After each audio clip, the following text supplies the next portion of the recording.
Bismillahirrahmanirrahim. Doa. Bismillahirrahmanirrahim. Segala puji bagi Allah di muka majlis Dewan Rakyat dengan menyebut nama Allah yang Maha Pemurah, yang Maha Pengasih. Kepadanya terpulang segala puji-pujian, kepada Rasul-Rasulnya salat salam kehormatan, kepada sekalian orang yang taatkan Allah. Ya Allah yang bersifat Maha Hikmah, limpah keadilan yang menanggungkan kewajipan ke atas pemerintah dan ahli majlis pemusyawaratan bagi mentadbir muslihat masyarakat pergaulan, mudah-mudahan sentiasa aman, makmur, limpah kebahagiaan meliputi sekalian penduduk negara Malaysia. Ya Allah, kami sekalian hamba-Mu yang diperkenan menjadi ahli Dewan Rakyat menyempurnakan kewajipan yang diamanahkan yang terutama bagi negara Malaysia, bagi rakyatnya sekalian.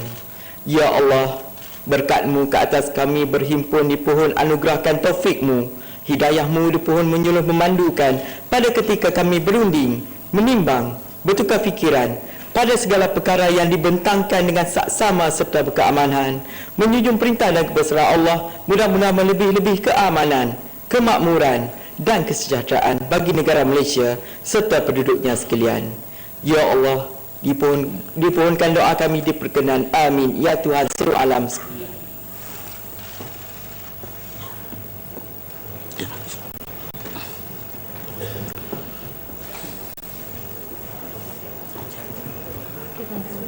Ya, silakan. Pemasyhuran oleh Tuan Yang di-Pertua. Yang berhormat, dengan segala hormatnya ingin saya memaklumkan bahawa Yang Amat Berhormat Perdana Menteri selaku Ketua Majlis Dewan Rakyat telah memaklumkan kepada saya pada 30 hari bulan November 2015 supaya diadakan suatu mesyuarat khas pada hari ini Selasa 26 Januari dan Rabu 27 Januari 2016 selaras dengan peruntukan peraturan mesyuarat 11/3. Tujuan mesyuarat ini diadakan adalah untuk membahas pembentangan usul bagi Malaysia menyertai Perjanjian Perkongsian Trans-Pasifik atau singkatnya TPPA. Dalam kesempatan ini saya mengingatkan ahli yang berhormat sekalian agar memanfaatkan sepenuhnya sidang ini untuk membahas usul yang akan dikemukakan oleh Yang Berhormat Menteri Perdagangan Antarabangsa dan Industri dengan sebaik-baiknya.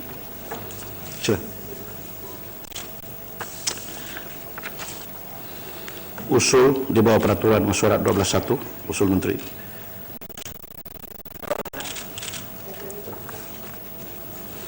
Jabatan Menteri, usul di bawah 12.1.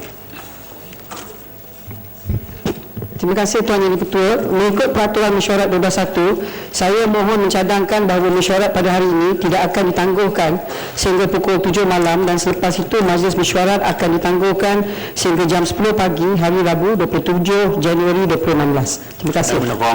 Saya sokong. Masih. Yang berhormat, sekarang saya kemukakan masalah kepada majlis untuk diputuskan. Masalahnya ialah usul seperti yang dikemukakan tadi hendaklah disetujukan. Yang bersetuju katakan setuju. Yang tidak setuju katakan tidak. Lebih suara bersetuju, usul disetujukan. Aturan urusan mesyuarat dan usul-usul. Yang Berhormat Menteri Perdagangan Antarabangsa dan Industri akan mencadangkan usul di bawah peraturan mesyuarat 27/3. Silakan Menteri. Bismillahirrahmanirrahim. Assalamualaikum warahmatullahi wabarakatuh. Salam sejahtera, salam satu Malaysia. Rabbi shrah li sadri wa yassir li amri wahlul 'uqdatam min lisani yafqahu qawli. Tuan Yang Di-Pertua, saya dengan penuh takzim berdiri dalam Dewan yang mulia ini untuk mengemukakan satu usul bahawa Dewan ini menerima akan kedudukan Malaysia sebagai sebuah negara yang mengamalkan ekonomi terbuka yang terlibat dalam perdagangan antarabangsa, pelaburan asing, teknologi dan pelancongan, mempersetujui penglibatan Malaysia dalam Perjanjian Perkongsian Trans-Pacific Partnership, akan memperkukuhkan daya saing Malaysia di peringkat serantau dan global, menyokong keputusan kerajaan bagi Malaysia untuk menjadi sebahagian anggota negara TPPA dengan menandatangani dan meratifikasi TPPA, dan bahawa dalam memutuskan penyertaan Malaysia dalam TPPA Dewan ini menyuruh agar semua pihak bersama-sama berusaha menjayakan matlamatnya. Tuan Yang Terketua, merah menyala sebunga raya, biarkan ia mekar membara. Izinkan saya mula bicara manfaat TPPA untuk negara. Terima kasih, Tuan Yang Terketua. Tuan Yang Terketua, mesyuarat Menteri-Menteri TPPA di Atlanta, Amerika Syarikat dari 30 September hingga 5 Oktober 2015 telah memuktamadkan perundingan TPPA. Ini adalah setelah 5 tahun lebih berunding. Lanjutan dari itu, pada 5 November 2015, teks penuh TPPA yang mengandungi 30 bab terdiri daripada 595 muka surat teks perjanjian, 5,755 muka surat mengandungi lampiran bagi jadual akses pasaran bagi 12 buah negara TPPA, jadual syarikat milik kerajaan, peraturan tempasar dan 20 surat-surat sampingan yang disetujui secara dua hala mengenai isu spesifik telah dihebahkan kepada umum. Pihak MITI ataupun Kementerian Perdagangan Antarabangsa dan Industri telah memuat naik beberapa soalan-soalan yang biasa ditanya ataupun FAQs di laman sesawangnya bagi memudahkan orang ramai memahami kandungan TPPA. Pada 3 Disember tahun lalu, hasil kajian kos faedah oleh Institute Strategic dan International Studies ISIS dan PricewaterhouseCoopers PwC mengenai impak TPPA telah dimuat naik dalam sesawang MITI. Di samping itu, ahli-ahli Dewan Rakyat dan Dewan Negara telah diberikan dokumen berikut pada bulan Disember. 1. Teks dan lampiran TPPA setebal 16 jilid. 2. Hasil kajian kos faedah oleh ISIS dan PwC. Ringkasan TPPA dalam bahasa Melayu juga telah diedarkan kepada semua ahli Dewan Rakyat pada bulan Januari 2016. Ringkasan ini juga diedarkan sekali lagi kepada ahli-ahli Dewan Rakyat pada pagi ini sebagai rujukan. Tuan Yang Terketua, sebagai usaha kerajaan untuk memberi penjelasan kepada semua lapisan masyarakat termasuk di peringkat negeri, saya sendiri telah membuat lebih 300 sesi penerangan mengenai TPPA sejak 1 Ogos 2013 sehingga ke hari ini. Tujuan program ini adalah untuk mendedahkan kandungan TPPA serta mendapat input daripada pelbagai pihak. Golongan-golongan yang telah ditemui termasuklah pelajar-pelajar pusat pengajian tinggi, belia, golongan akar umbing, guru-guru, penjawat awam, QPEX, persatuan perniagaan, pertubuhan bukan kerajaan, ahli parlimen dan lain-lain pihak yang berkepentingan. Pegawai-pegawai MITI dan jabatan-jabatan lain juga telah memberi penjelasan kepada beberapa pihak berkepentingan dari semasa ke semasa. Selain itu, temu ramah di media massa, media elektronik dan media cetak telah diberikan dari semasa ke semasa. Kesemua sesi penerangan dan dialog ini telah memberi peluang kepada semua ahli lapisan masyarakat, untuk memahami TPPA dan mengajukan persoalan tertentu untuk mendapat pencerahan. Malah, MITI juga telah menubuhkan satu proses bernama Clerk Advisors, iaitu kumpulan pakar meliputi beberapa bidang yang beri nasihat kepada kerajaan berkaitan hal-hal yang sedang dirundingkan di bawah TPPA. Mesyuarat pertama kumpulan ini diadakan pada 4 Disember 2014. Clerk Advisors terdiri daripada pakar-pakar dalam bidang masing-masing dari sektor swasta, kerajaan, kumpulan profesional, ahli akademik dan badan-badan bukan kerajaan. MITI telah berkongsi dengan kumpulan ini butir-butir terperinci mengenai TPPA. Tindakan kerajaan untuk membentangkan sebuah treaty antarabangsa pada Dewan Rakyat Dewan Negara adalah satu tindakan yang unprecedented mechanism, iaitu tidak pernah berlaku dalam sejarah. Semasa sidang media di Sidang Kemuncak APEC di Bali pada 8 Oktober 2013, Yang Amat Berhormat Perdana Menteri telah buat keputusan supaya TPPA dibawa ke Parlimen untuk dibahaskan. Daripada sudut undang-undang, iaitu di bawah Perlembagaan Negara Bab 3 Perkara 39 mengenai kuasa eksekutif persekutuan, jelas mengatakan bahawa kuasa eksekutif persekutuan adalah terletak hak pada Yang di-Pertuan Agong dan tertakluk kepada peruntukan mana-mana undang-undang persekutuan dan peruntukan jadual kedua boleh dijalankan olehnya atau oleh Jabatan Menteri atau mana-mana menteri yang diberi kuasa oleh menteri, tetapi Parlimen boleh melalui undang-undang memberikan fungsi eksekutif kepada orang lain. Dalam kata lain, kerajaan berhak untuk tanda tangan perjanjian antarabangsa termasuk TPPA tanpa perlu dibawa kepada Parlimen.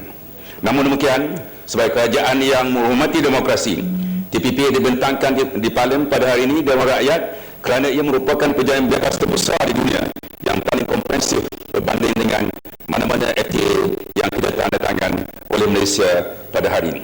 Ia meliputi banyak perkara selain daripada hal-hal berkaitan dengan tarikh dan punya kesan yang besar kepada negara. Sebelum dibahaskan di Parlimen, perkara ini menjadi subjek dalam seminar, forum dan menarik perhatian banyak pihak. Keputusan kerajaan untuk membawa TPA ke Parlimen amat bertepatan sekali dan langkah ini telah mendorong kerajaan untuk mengadakan majlis-majlis penerangan di seluruh negara selama 2 tahun lebih. Tuan Yang Ketua, yang kedua, tindakan unprecedented ini atau bersejarah ini adalah keputusan untuk menubuhkan sebuah caucus TPP yang melibatkan ahli Parlimen yang daripada ada di antara Barisan Nasional dan Pembangkang. Kongres ini telah bermesyuarat 15 kali. Kali pertama mesyuarat diadakan pada 6 Ogos 2013 dan terakhir pada 30 November 2015. Kongres tersebut yang Ketua Elok Yang Hormat Jasin terdiri daripada 11 ahli berhormat yang lain, termasuklah 6 dari Barisan Nasional dan 5 pembangkang. Mereka adalah ahli Parlimen Johor Bahru, Kutatan, Hulu Rajang, Kuala Selangor, Simpang Renggam dan Kota Tinggi. Pembangkang diwakili oleh Lembah Pantai, Kota Baru, Kelang, Sungai Siput dan Kelana Jaya. Saya ucapkan terima kasih kepada ahli berhormat yang menyertai caucus TPP kerana memberi pandangan secara tulus dan terbuka. Kerajaan amat menghargai semangat ahli berhormat dan ini menunjukkan dalam isu-isu melibatkan kepentingan negara, pihak kerajaan dan pembangkang boleh duduk semeja. Malah dalam beberapa kes yang berhormat telah memberikan pandangan, termasuklah mengenai ISDS dan cukai ekspor, pihak MITI telah bawa kepada meja perundingan dan sebahagian pandangan yang berhormat telah diterima oleh rakan-rakan TPP yang lain. Yang ketiga, Tuan Yang Dipertua, tindakan yang bersejarah satu lagi ialah sesi plenary dan bengkel yang diadakan pada hari Selasa 13 Januari yang menghimpunkan ahli-ahli Parlimen dari Barisan Nasional dan Pembangkang di MITI. Pada sidang plenary, ahli pembangkang telah mengemukakan lebih banyak soalan berbanding ahli-ahli Barisan Nasional. Pada sebelah petangnya, pada hari yang sama 13 Januari, hari Selasa, bengkel mengenai isu-isu utama TPP telah seperti akses pasaran, ISDS dan pelaburan, perolehan kerajaan, Bumi Putra dan syarikat milik kerajaan, serta hak cipta, intelek dan ubat-ubatan telah diadakan.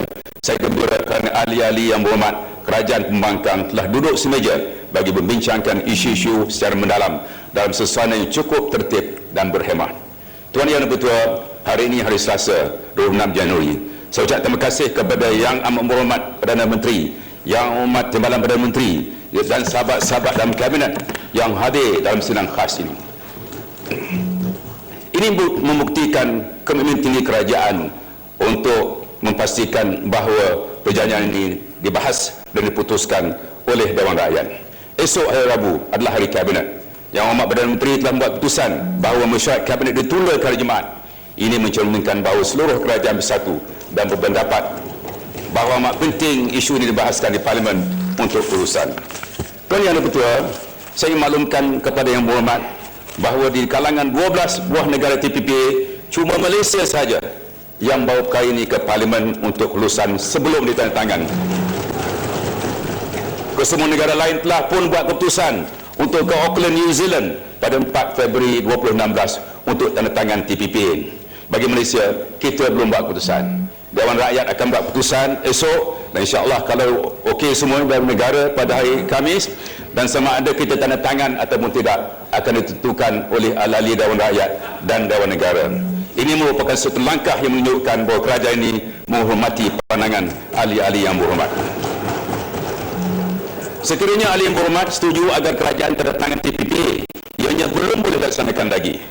Tempoh kira-kira 2 tahun diperlukan untuk kita membuat beberapa pindaan, dan pindaan ini perlu dirujuk kepada Dewan Rakyat dan Dewan Negara. Ya, sebanyak 26 pindaan perlu dibuat ke atas 17 undang-undang bagi mengambil kira beberapa persetujuan yang telah dicapai antara kami negara-negara TPP.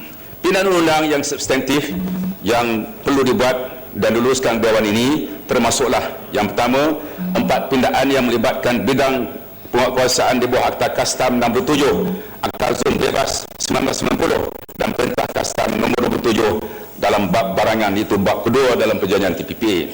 Yang kedua, 2 pindaan yang melibatkan bidang kuasa di bawah Akta Kastam 67 dan Akta Zon Bebas 90 dan bab tempasal, iaitu bab nombor 3 perjanjian TPP.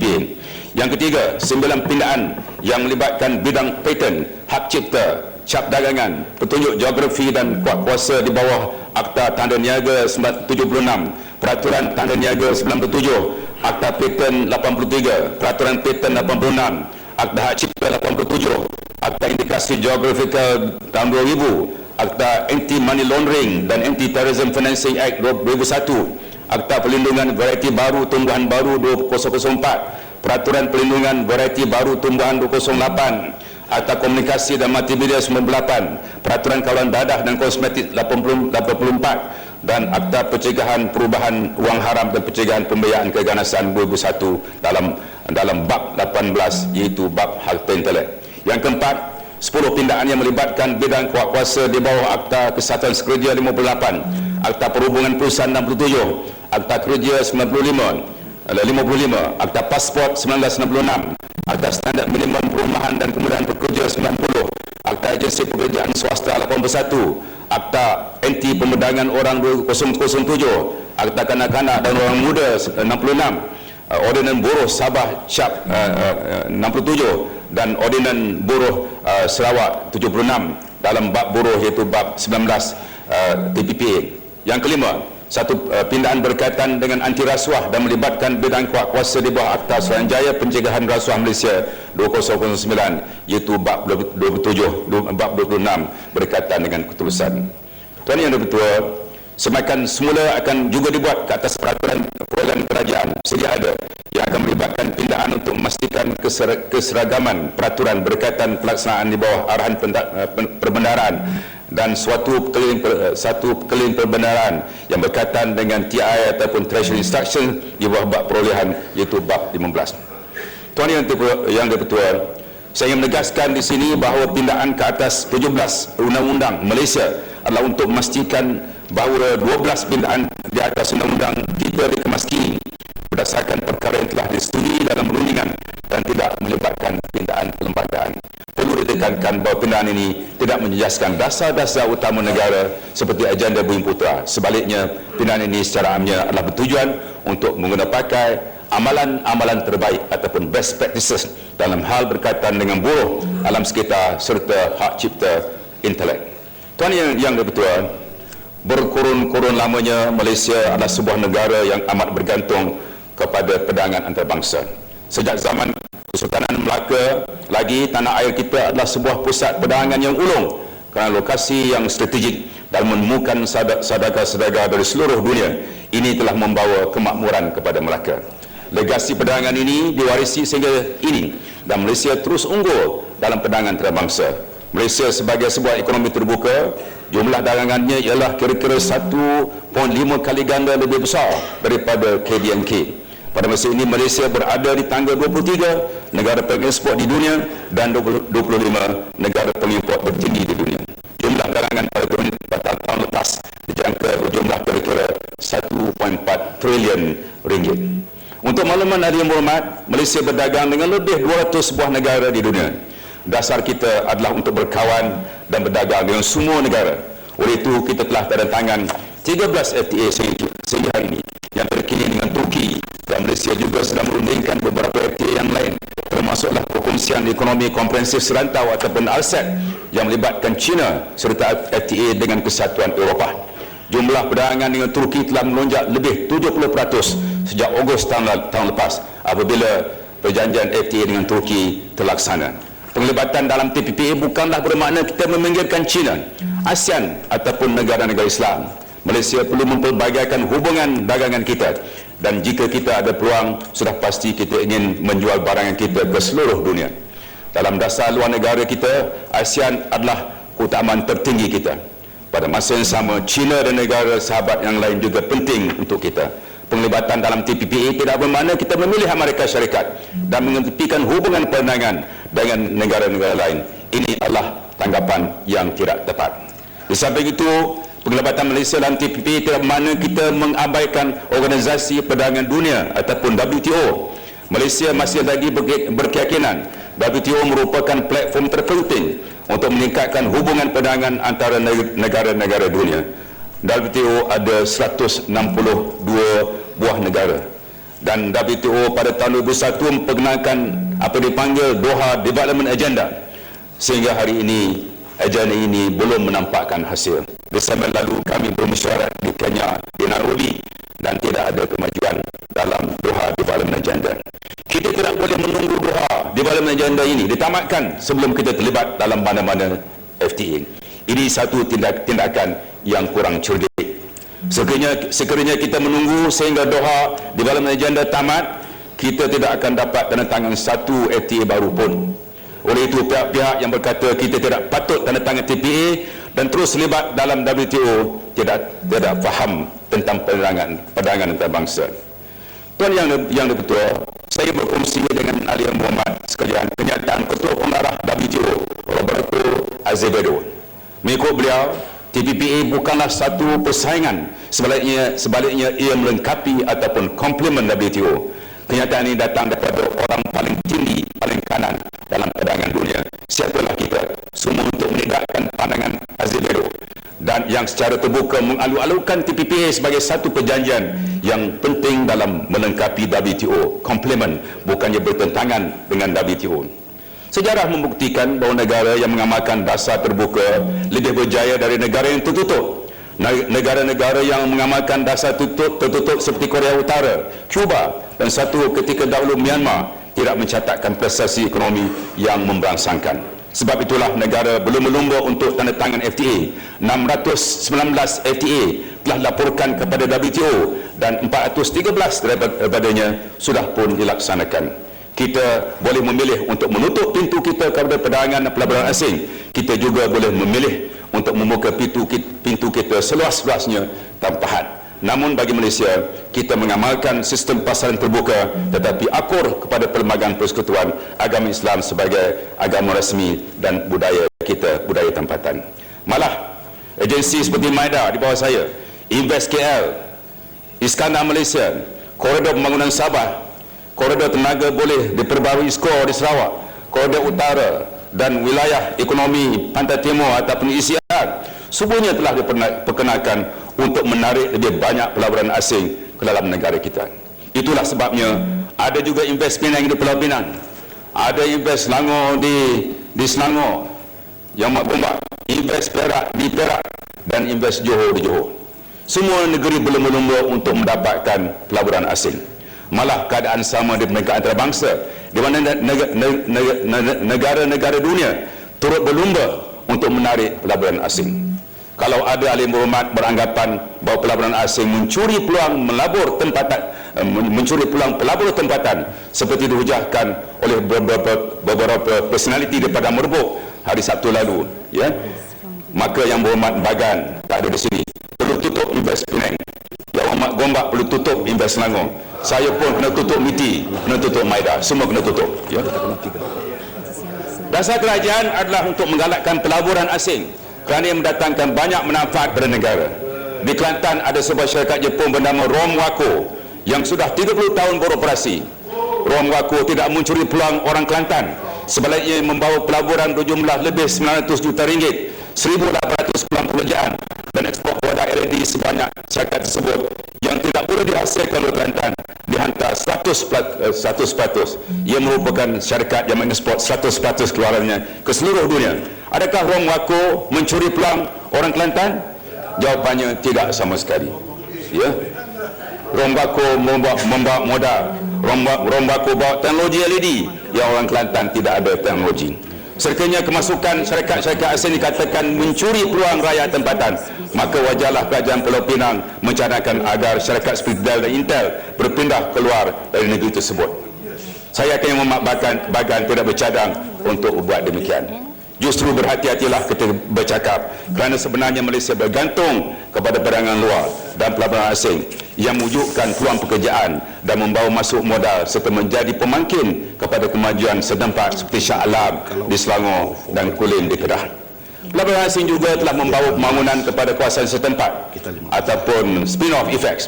Kulim High-Tech Park yang punya lebih 20 pelabur asing bertaraf global telah menyediakan 25,000 peluang pekerjaan. Tidak ada pelaburan asing di Kulim High-Tech Park, maka pembangunan Kulim terbantut. Tanpa perdagangan luar, tidak ada pelaburan Kelang. tanpa perdagangan luar, tidak ada pelabuhan Pulau Pinang, tidak ada juga pelabuhan Tanjung Pelepas. Negara China dahulunya miskin. 50 tahun dahulu rakyat China kebuluran. Waris mereka di Malaysia hantar wang kepada sanak saudara di China untuk membolehkan mereka makan. Hari ini negara China pesat berkembang. Kenapa? Kerana Deng Xiaoping tahun 89 telah memperkenalkan reformasi yang radikal dan membuka ekonominya.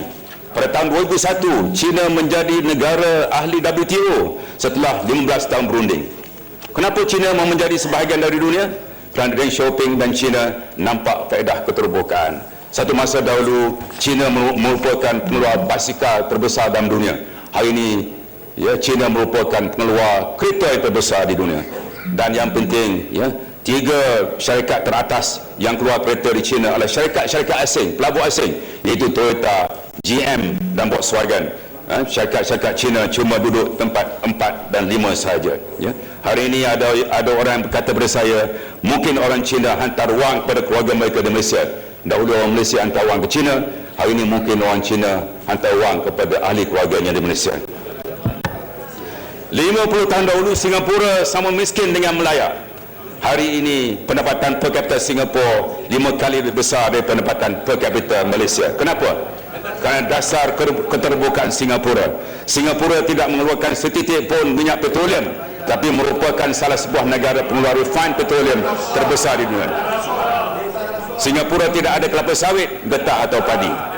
Kita harus akui Singapura lebih berjaya dari Malaysia pada hari ini kerana dasar keterbukaannya. Singapura tak ada UMNO. Tuan Yang Dipertua, Singapura tak ada YMDB. negara kita boleh memilih. Negara kita boleh memilih sama ada untuk tutup atau buka. Kerajaan Barisan Nasional berpendapat untuk menjadi sebuah negara maju, untuk mencatatkan pertumbuhan tinggi, untuk membawa lebih banyak pembangunan ke Sabah, Sarawak dan Luar Bandar, kita harus menjadi sebahagian dari sistem perdagangan dan pelaburan antarabangsa. Syarikat kita harus bersaing agar mereka dapat menjadi sebahagian dari global value chain. Dalam menghadapi TPP ini, Malaysia perlu ada keberanian. Kerajaan harus berani melaksanakan langkah yang mungkin tidak popular dalam jangka pendek. Pada tahun 1924, Allahyarham Tun Abdul Razak, mantan Perdana Menteri, telah mengiktiraf negara China. Ramai yang tidak bersetuju pada ketika itu kerana China adalah sebuah negara komunis yang membantu Parti Komunis Malaya. Namun jelas bahawa tindakan berani yang diambil oleh Allahyarham Tun Abdul Razak membawa manfaat kepada Malaysia. Hari ini hubungan perdagangan, hubungan politik antara Malaysia dan China amat baik sekali.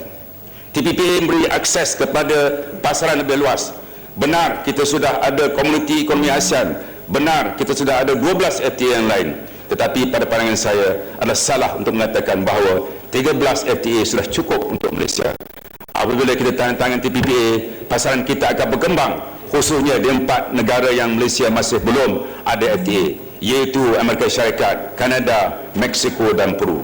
Analoginya cukup mudah. Kalau saya orang Kelantan nak meniaga tom yam di Kelantan, insya-Allah rezeki ada, saya boleh hidup. Tetapi sekiranya saya memilih datang ke Lembah Kelang, seperti mana ramai orang Kelantan berhijrah, maka pasaran saya telah lebih luas dan rugilah sekiranya saya melepaskan peluang terus tinggal di Kelantan, tak datang ke Lembah Kelang. Samalah juga halnya dengan TPPA. Sekiranya kita diberi peluang untuk menambah perniagaan di pasaran terbesar di dunia, maka kita tidak sewajarnya menolak peluang untuk perniagaan tersebut. Tuan Yang Dipertua, dalam dunia hari ini kita perlu bersaing. 115 tahun yang lalu Argentina adalah sebuah negara yang kaya di dunia. Pada satu masa dahulu United Kingdom merupakan suatu kuasa ekonomi dan militeri yang terbesar di dunia. Malah satu waktu dahulu Jepun dikatakan bakal mengancam kedudukan Amerika Syarikat. Tetapi dunia semakin berubah dan sedang berubah. Hari ini China merupakan negara ekonomi kedua terbesar di belakang Amerika Syarikat. 30 tahun dahulu Malaysia, Korea Selatan, Singapura, Taiwan berada tahap pembangunan yang sama. Ketiga-tiga negara tersebut sudah menjadi negara maju dan Malaysia masih terperangkap dalam middle income trap. Itulah sebabnya Perdana Menteri telah melaksanakan Pelan Transformasi Ekonomi ETP dan Pelan Transformasi Kerajaan untuk pastikan cita-cita Malaysia menjadi negara maju tercapai.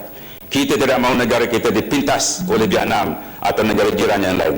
Kita mahu jadi negara maju, tetapi saya bimbang sekiranya kita mengambil pendekatan terlalu jumud, tertutup, anti pelaburan asing, anti perdagangan, saya takut Malaysia akan tercicir dan kita akan berputih mata. Vietnam kini mengamalkan dasar terbuka dan semakin agresif menarik pelaburan asing. Saya bimbang Malaysia akan menyesal sekiranya kita tidak menyertai TPPA, kerana para pelabur akan melihat negara-negara seperti Vietnam sebagai satu destinasi pelaburan yang lebih menarik. Tuan Yang Dipertua, terbuka tidak bermakna kita abaikan segala-galanya tanpa ada kawalan atau sekatan. Dasar keterbukaan yang kita amalkan adalah bertepatan dengan perlembagaan persekutuan, lindung hak bumi putra, rapatkan jurang antara yang kaya dan miskin, serta merapatkan jurang antara negeri maju dan mundur. Dalam TPP ada yang berkata ia akan mengakibatkan kemasukan bahan lucah tanpa kawalan. Ini satu fitnah kerana Malaysia masih lagi boleh mengawal selia bahan-bahan di bawah TPP. Penyertaan dalam TPP tidak menjejaskan hak kerajaan untuk menapis kandungan asing termasuk filem dan majalah dari negara-negara ahli TPP. Ia telah dimasukkan dalam sanad pengacuran di bawah bab pelaburan dan bab perdagangan rentas sempadan. Kemasukan buku-buku, majalah atau surat khabar, karya seni serta filem dari import akan diedarkan dalam pasaran Malaysia adalah tertakluk kepada undang-undang Malaysia. Tak ada perubahan dalam undang-undang Malaysia. TPP melibatkan 12 buah negara. Benar, Amerika Syarikat sumbang 20% kepada pengeluaran dunia dan merupakan negara terbesar dalam TPP. Namun yang demikian, prinsip yang digunakan di sepanjang rundingan TPP ialah nothing is agreed until everything is agreed dengan izin. Ini bermakna kita membuat keputusan berdasarkan konsensus. Kita masuk TPP atas kerelaan kita tanpa dipaksa, dan bab 30/6 memperuntukkan bahawa kita boleh keluar dari TPP sekiranya ia membawa kemudaratan kepada rakyat. Keluar TPP tidak bermakna kita akan disaman atau menjadi sebuah negara yang muflis. Tuan Yang Ketua, TPP adalah lebih demokratik daripada Pertubuhan Bangsa-Bangsa Bersatu PBB, International Monetary Fund dan World Bank. Beberapa negara dalam PBB diberikan kuasa veto, manakala dalam TPP kuasa dibuat secara bersama atau konsensus. Di bawah TPP Commission akan ditubuhkan, di mana tidak ada kuasa veto. Malaysia menjadi ahli macam mana 11 negara ahli yang lain. Tidak ada satu negara yang dapat mengatasi negara-negara yang lain. Di IMF dan World Bank, ya, kita tahu bahawa kuasa besar ada undi yang lebih besar. Justru TPPA adalah satu perjanjian yang lebih adil dan demokratik berbanding dengan PBB, IMF dan World Bank. Tan Sri Yang Betul, segelintir individu cuba menakutkan rakyat dengan tuduhan tidak berasas. Contohnya, ada yang menyatakan bahawa negeri-negeri tertentu tidak boleh mengisytiharkan cuti pada hari Jumaat. Ada juga beranggapan TPPA akan memaksa kedai-kedai dibuka pada pukul 12 hingga 3 hari Jumaat dan mungkin disaman sekiranya mereka tutup pada waktu itu. Sungguhnya ini adalah fitnah. Daripada individu langsung tidak memahami TPPA. TPPA melibatkan 12 buah negara, termasuklah negara Brunei Darussalam, negara Islam Brunei Darussalam. Harus diingat bahawa Brunei merupakan sebuah negara Islam seperti Malaysia. Malaysia juga diberi kebenaran untuk terus menggunakan pakai sistem sijil halal yang diiktiraf oleh JAKIM. Salah seorang penulis dari sebuah universiti tempatan telah menerbitkan buku TPPA yang menggunakan gambar khinzir. Ini dia, ya. Ini merupakan satu tindakan yang tidak bertanggungjawab oleh seorang cerdik. Kerajaan menyatakan bahawa kita tahu bahawa TPPA ada kelemahan dan kebaikan, tetapi janganlah menakut-nakutkan rakyat Malaysia. Ya, menyatakan bahawa dengan mengaitkan ya TPP dengan khinzir. Ini seorang yang pandai. Nama pun ada di sini. Tuan Yang Dipertua, alim berhormat perlu sedar bahawa Malaysia merupakan negara yang hebat. Ratusan ribu rakyat Malaysia kini bekerja sebagai profesional di luar negara. Doktor, peniaga, profesor, profesional.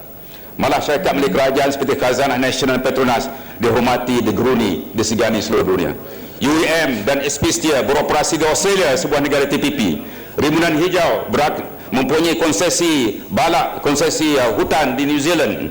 Mengikut perangkaan Bank Negara pada September 2015, pelaburan Malaysia di luar negara berjumlah 600 bilion ringgit.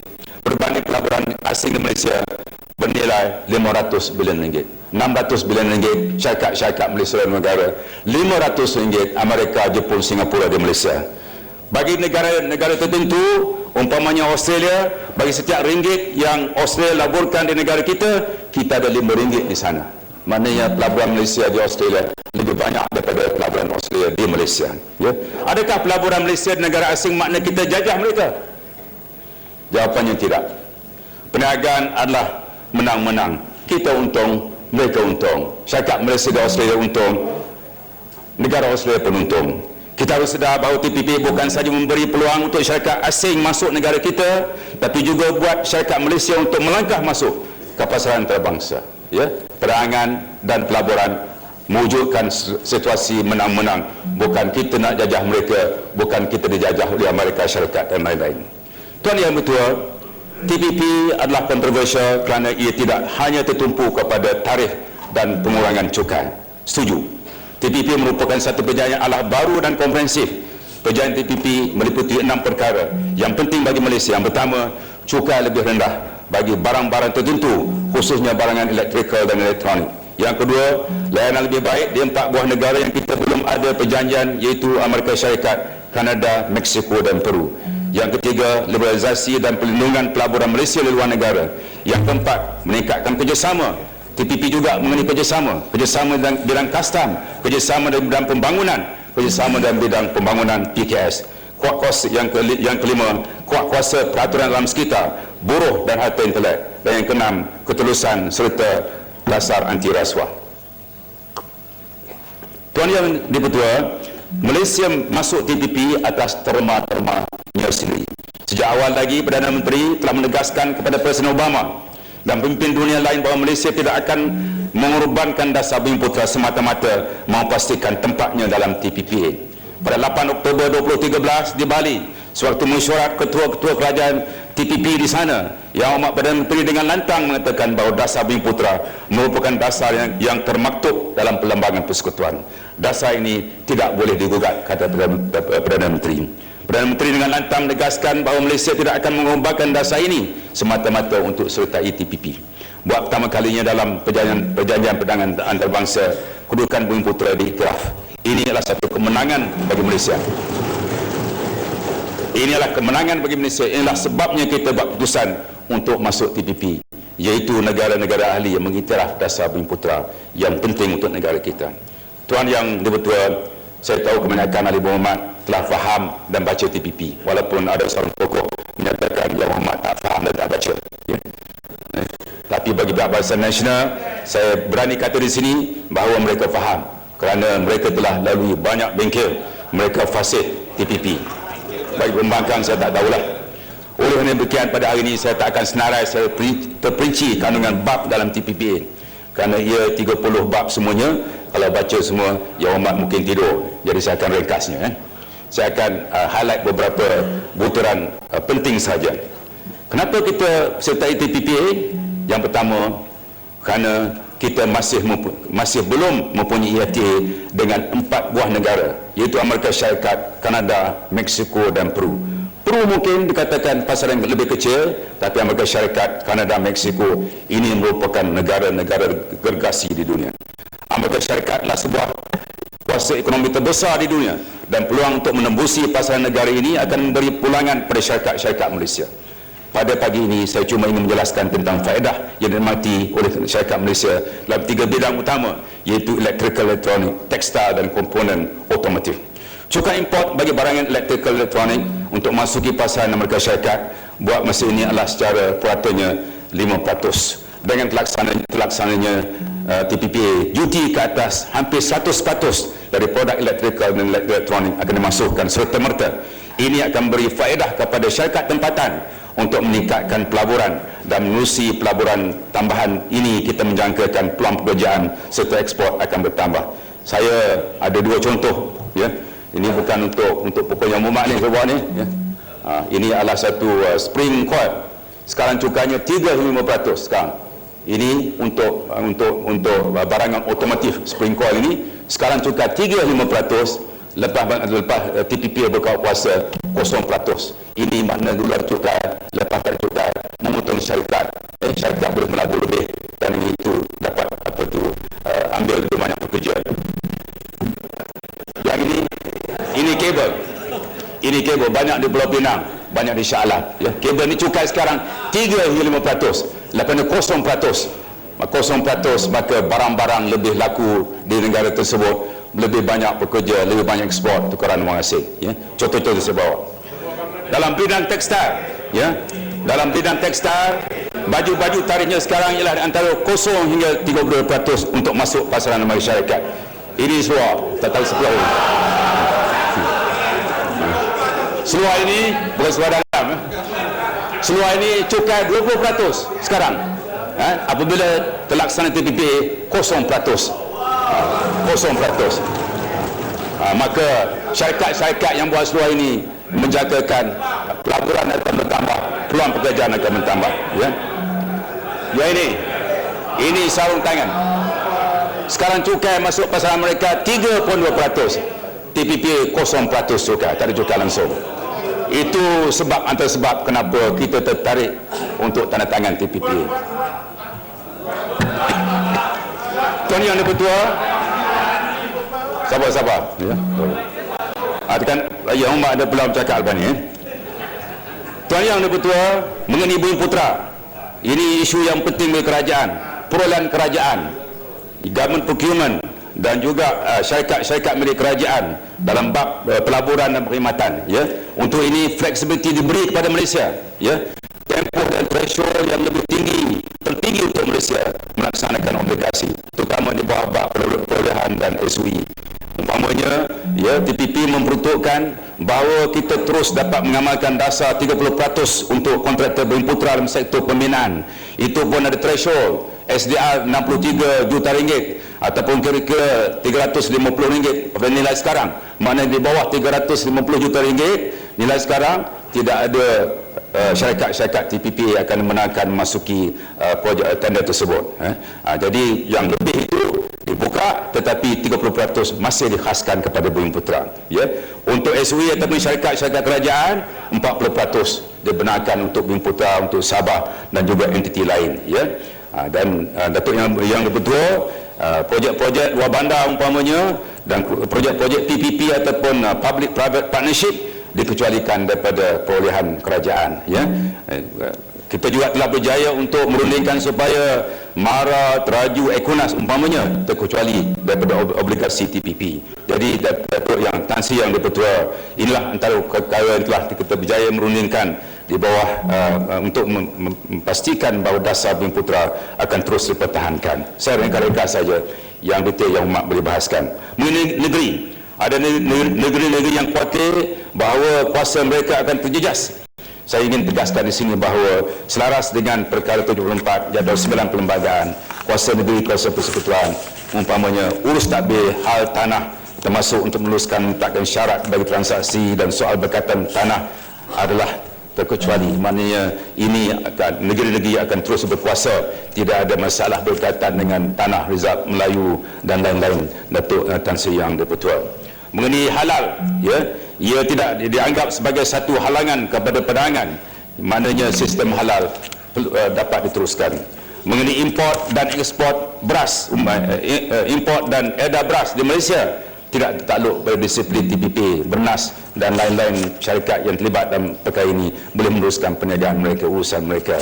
Dan mengenai duty ekspor dibangkitkan dalam caucus parlimen, kita terus boleh mengenakan duty ekspor. Ya. Yang keenam, ya, kerajaan boleh terus melaksanakan dasar kawal selia serta penapisan bahan berunsurkan lucah dan bercanggah nilai moral dan agama kita. Kerajaan juga telah berjaya untuk merundingkan supaya kita terus dapat menguruskan aliran modal tidak menentu apabila berlaku krisis kewangan seperti yang berlaku 1998. Tuan Yang Dipertua. Tuan Yang Dipertua, saya ingin seterusnya beri penjelasan kepada beberapa kebimbangan termasuklah ubat yang Hormat banyak bangkitkan termasuk dalam caucus dan juga dalam di kalangan rakyat Malaysia. Kerana ini perkara yang penting. Ya. Datuk Tan Sri Yang Dipertua, terdapat dakwaan bahawa harga ubat akan naik oleh kerana TPPA.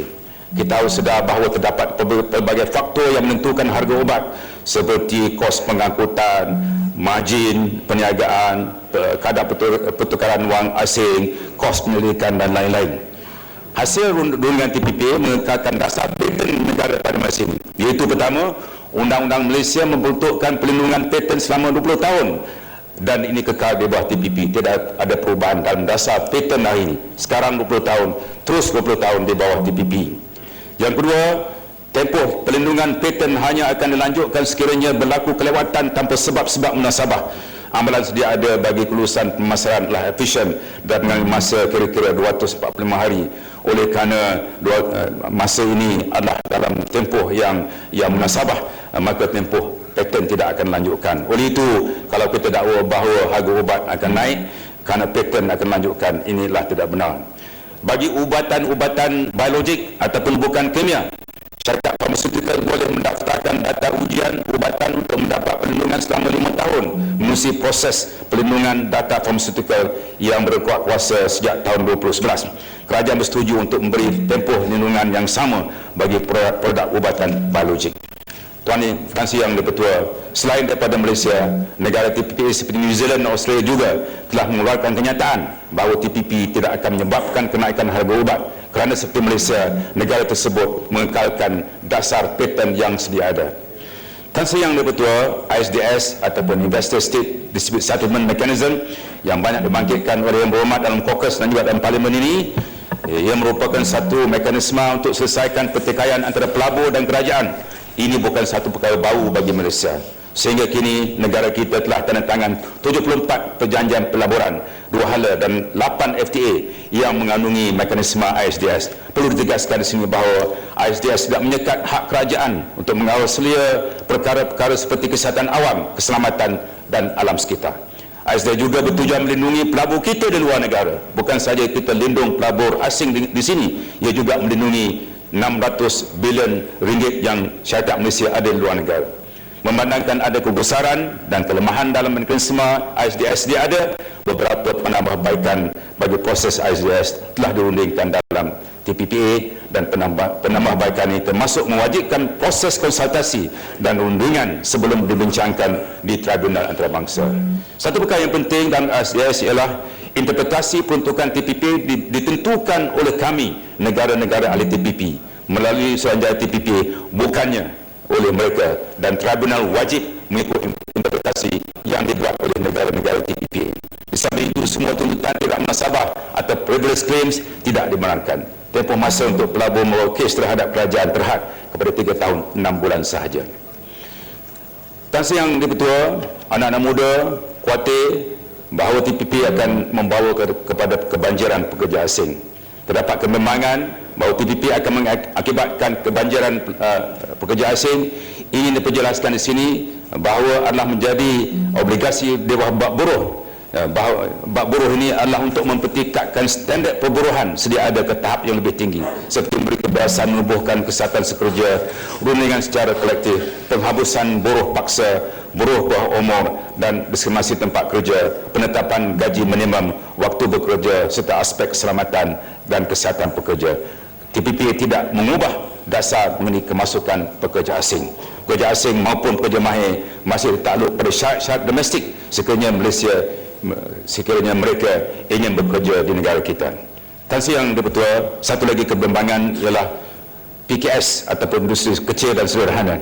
Ramai yang bimbang industri kecil sederhana tidak dapat bersaing di bawah TPP. Hakikatnya di bawah FTA sedia ada dengan ASEAN, pasaran kita sudah pun terbuka, di mana duty ke atas lebih 90% produk yang masuk ke Malaysia telah pun dimasukkan. PKS diutamakan di bawah TPP, di mana satu bab khusus, bab 24, tak pernah ada dalam mana-mana FTA, di mana perkara PKS diberi perhatian yang khusus. Satu bab ini menyatakan bahawa negara-negara TPP akan bekerjasama untuk membina upaya PKS. Di samping itu, kerajaan telah pun mempunyai pelbagai program bina upaya untuk membantu PKS mengambil peluang dari peluang yang diwujudkan di bawah TPP. PKS Malaysia telah pun terlibat dalam pasaran ekspor, di mana 18% daripada jumlah ekspor datangnya daripada sektor PKS. 51% PKS adalah dalam sektor perkhidmatan dan 40% dalam sektor pembuatan. TPP akan membuka peluang yang lebih besar kepada bukan sahaja PKS asing masuk ke negara kita, PKS kita juga berpeluang untuk berkecimpung dalam perniagaan di luar negara. Tan Sri Yang Dipertua, satu lagi perkara yang telah saya jelaskan tadi ialah berkaitan dengan penjajahan semula. Yang Amat Perdana Menteri dalam kenyataannya semalam juga telah menyatakan bahawa TPP bukan makna Malaysia dijajah oleh Amerika. Saya nak tekankan sekali lagi bahawa pelaburan Malaysia di luar negara berjumlah 600 bilion ringgit, manakala pelaburan asing negara kita 500 bilion ringgit. Hakikat bahawa kita mempunyai 600 bilion ringgit bermakna bukan bermakna kita menjajah negara-negara tertentu, dan pada masa yang sama bukan makna 500 bilion ringgit yang ada di Malaysia bukan makna negara asing menjajah negara kita. Perniagaan hari ini mewujudkan situasi menang-menang. Kita untung dan syarikat asing untung. Pelaburan asing telah membawa banyak kesan sampingan pada negara kita, dan ini telah mewujudkan peluang pekerjaan dan membawa kepada pertumbuhan beberapa kawasan pertumbuhan baru. Tansi yang berpetua, ada juga kebimbangan pelajar-pelajar universiti bahawa tempoh hak cipta copyright yang akan dipanjangkan daripada 50 kepada 70 tahun. Ini akan akibatkan peningkatan dalam kos pada pelajar universiti. Saya ingin nyatakan di sini bahawa kita ada banyak pengecualian. Yang pertama, kita untuk pengajaran, penyelidikan, akses maklumat oleh individu, ya, dan lain-lain tujuan seumpamanya dilindungi di bawah TPP. Tansi yang berikutnya, kerajaan sedar bahawa penyertaan dalam TPP ada kosnya. Kita tak pernah kata bahawa semuanya baik belaka, tapi kerajaan menyatakan bahawa yang baik itu lebih banyak daripada yang buruk. Itu sebabnya kita buat keputusan. TPP akan beri kelonggaran untuk penubuhan kesatuan sekerja. Ini mungkin menimbulkan sedikit rasa bimbang di kalangan employer ataupun majikan. Nak tubuh kesatuan sekerja lebih senang. TPP akan memudahkan prosedur sekiranya kesatuan ini ingin mengadakan mogok. TPP juga membolehkan orang asing memimpin kesatuan sekerja dengan syarat-syarat yang ketat yang akan ditetapkan oleh Kementerian Sumber Manusia. Ini mungkin akan mengenakan tekanan pada majikan, tapi ia adalah baik untuk pekerja kerana mereka mendapat hak yang lebih berbanding pada masa ini. Di bawah TPP, kita dikehendaki untuk menambah baik kebajikan pekerja, termasuklah membanteras pemberdagangan manusia, menghapuskan buruh kanak-kanak. Ini merupakan satu langkah yang baik yang harus disokong oleh semua rakyat Malaysia. TPP juga membolehkan beberapa PKS dalam sektor pembuatan meningkatkan daya saingnya bagi menembusi pasaran luar negara. Benar, bukan senang untuk menembusi pasaran tersebut, walaupun beberapa PKS sudah pun berjaya. Kerajaan mengakui bahawa kita memerlukan satu pelan tindakan yang mantap bagi memastikan PKS tempatan mampu menembusi pasaran global. MITI dan agensi-agensi seperti SME Corp serta agensi yang lain termasuklah kerajaan negeri akan memperkasakan program bina upaya dan meningkatkan pencapaian piawaian antarabangsa. Matrik di bawah MITI akan memainkan peranan lebih aktif dalam mencari pasaran dan memastikan agar syarikat kita mampu bersaing di luar negara. Kajian PwC menyatakan bahawa imbangan dagangan akan berkurangan kerana meskipun jumlah ekspor meningkat, namun jumlah import akan meningkat pada kadar lebih tinggi. Kata PwC, imbangan dagangan akan menurun daripada 5.2% kepada 4.3% 10 tahun akan datang. Kita menghormati penemuan oleh PwC dan ini beri ingatan kepada kita. Kita perlu tingkatkan usaha untuk menambahkan ekspor. Itulah sebabnya kenapa Yang Hormat Perdana Menteri telah menubuhkan National Export Council untuk memastikan bahawa Malaysia terus mencatatkan kejayaan dan usaha-usaha untuk menembusi pasaran luar. Dalam apa jua keputusan, ada buruk baiknya. Kerajaan buat keputusan berdasarkan pertimbangan yang teliti. Kerajaan berpendapat Malaysia dapat meraih kebaikan dan kita akan ketinggalan sekiranya tidak menyertai Pakatan Perdagangan terbesar dalam dunia ini. Ramai mungkin tak nampak faedahnya hari ini, tapi saya bimbang ekonomi negara jiran lain yang menyertai TPP akan menjadi lebih mantap sekiranya kita memilih untuk tidak menyertai TPP. Kalau kita pilih untuk menunggu dan masuk kemudian, kita mungkin tidak akan dapat pengecualian yang sama dalam isu seperti Bumi Putra, sijil halal dan lain-lain kelonggaran yang telah kita rundingkan. Ini dipanggil first mover advantage. Kalau Malaysia menyertai TPP kemudian perkara yang telah berjaya dirundingkan mungkin tidak akan terpakai lagi. Ini lebih lagi kerana sekurang-kurangnya 5 buah negara telah menyatakan hasrat untuk menyertai TPP. Ini termasuklah negara-negara Indonesia, Filipina dan negara Thailand. Tan Sri Yang Dipertua, saya ingin ucapkan terima kasih kepada ahli yang berhormat yang telah banyak memberikan pandangan tentang TPP sepanjang 5 tahun tempoh rundingan berlangsung. Ucapan terima kasih saya tujukan khusus pada ahli caucus yang diketuai oleh Yang Hormat Yassin. Beberapa isu yang telah dibangkitkan oleh wakil kerajaan dan pembangkang dalam caucus telah kita ambil kira. Selain itu, saya ingin menyatakan betapa bertuahnya kita mempunyai pasukan perunding yang cukup berpengalaman, yang pakar dan tegas mempertahankan kedudukan kita dan berjaya merundingkan TPPA atas terma Malaysia. Semua ini saya ingin menyatakan secara terbuka betapa kita menghargai peranan yang dimainkan oleh ketua-ketua perunding daripada Kementerian Perdagangan Antarabangsa dan Industri, Kementerian Kewangan, Kementerian Perdagangan Dalam Negeri, Koperasi dan Kepenggunaan, Kementerian Kesihatan, Kementerian Pertahanan dan Industri Asas Tani, Kementerian Komunikasi dan Multimedia, Kementerian Sumber Manusia, Kementerian Sumber Asli dan Alam Sekitar, Kementerian Perusahaan Peladangan dan Komoditi, Kementerian Dalam Negeri, Jabatan Program Negara, Bank Negara Malaysia, Suruhanjaya Security, Jabatan Standard Malaysia, Kastam Raja Malaysia, Khazanah Nasional, SME Corp, 17 kementerian agensi, semuanya di belakang. Terima kasih banyak-banyak kepada mereka.